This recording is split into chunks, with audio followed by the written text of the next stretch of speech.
The last one we're going to do is our golden yellow. It's going to take 4 colors as well. It's going to take mixing white, sunshine yellow, and electric blue.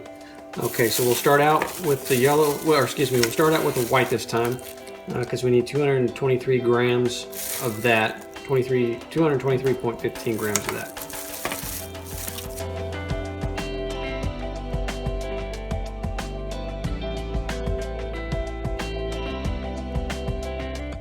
Sorry about the rattling of the bags, but couldn't find the other gloves. They're sold out too, so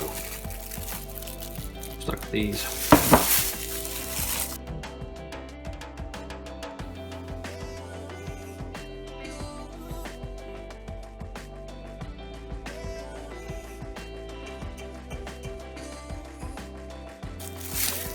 If you guys would, in the comments below, let me know what type of mixing systems that you guys use and why you use them and why you like them, or why you use them and how easy they are to, let me know how accurate they are and why you use them.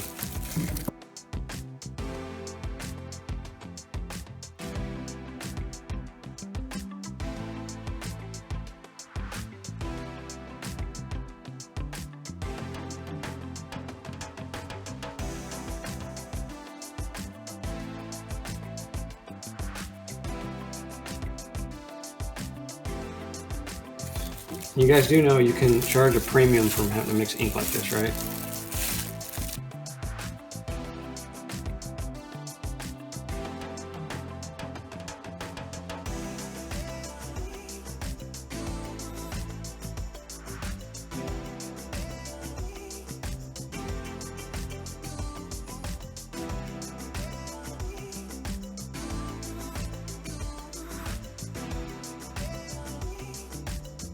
Okay, next will be sunshine yellow.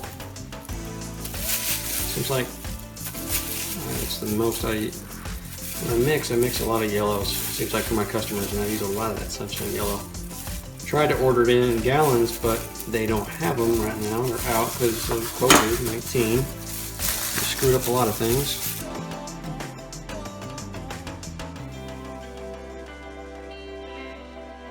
Okay, sunshine yellow. Make sure we zero out our scale, hit the tear button to do so. We need 41.84 grams of sunshine yellow.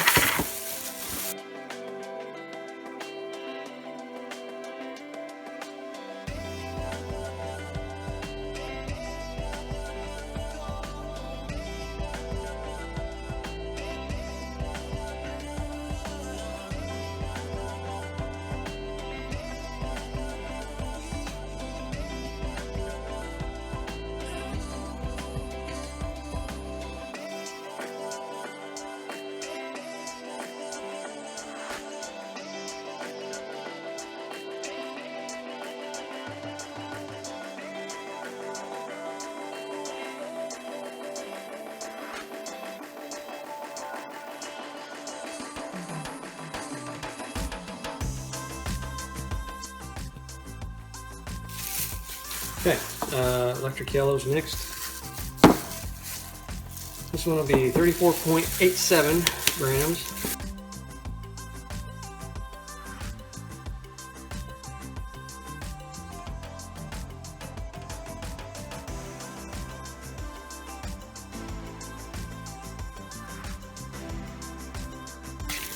Neat looking yellow.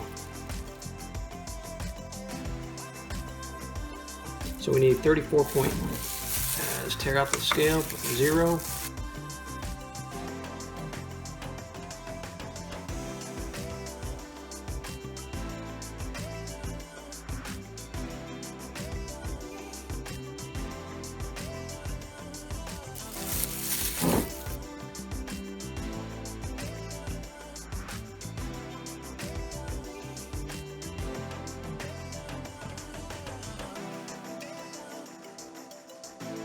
Okay, that's good right there.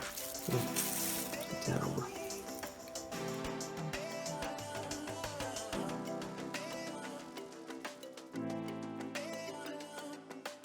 Good.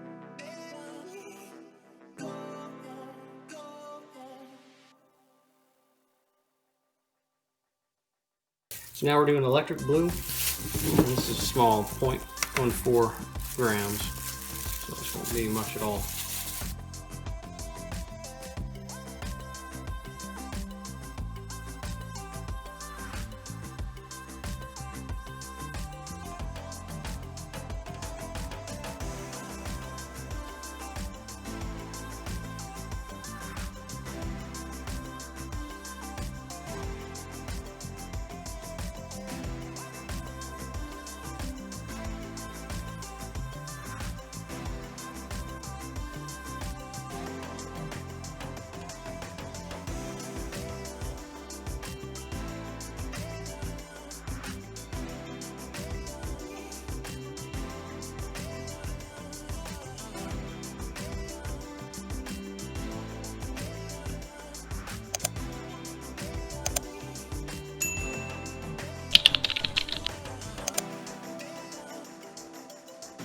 Scale, turn the scale off because we're done with the scale at this point. And we're just going to mix up.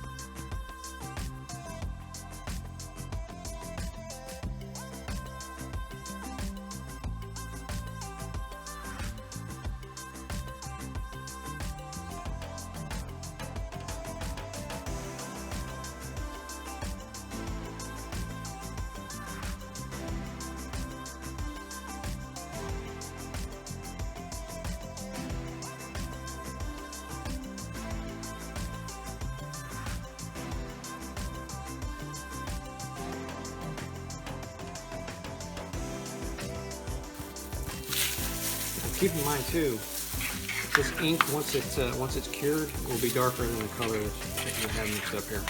So you always got to take that into effect. If you ever want to make sure before you get on press or something, or you put it on a screen, just get a little bit on like a rag shirt or something, and just hit it with the.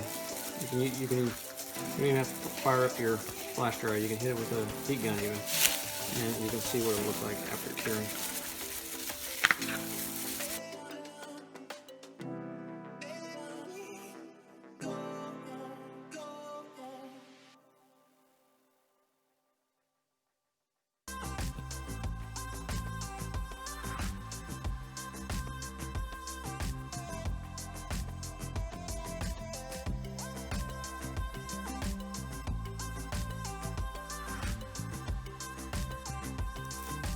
There it is.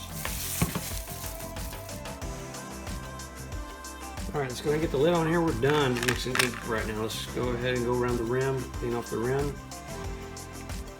Like I always do, that way it's not making a mess when you put the lid on and off.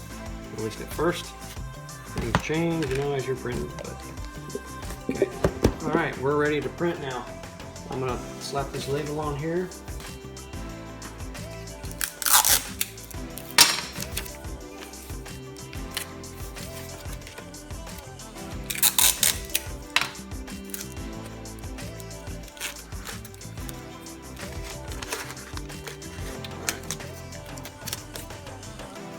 Okay, that's on there.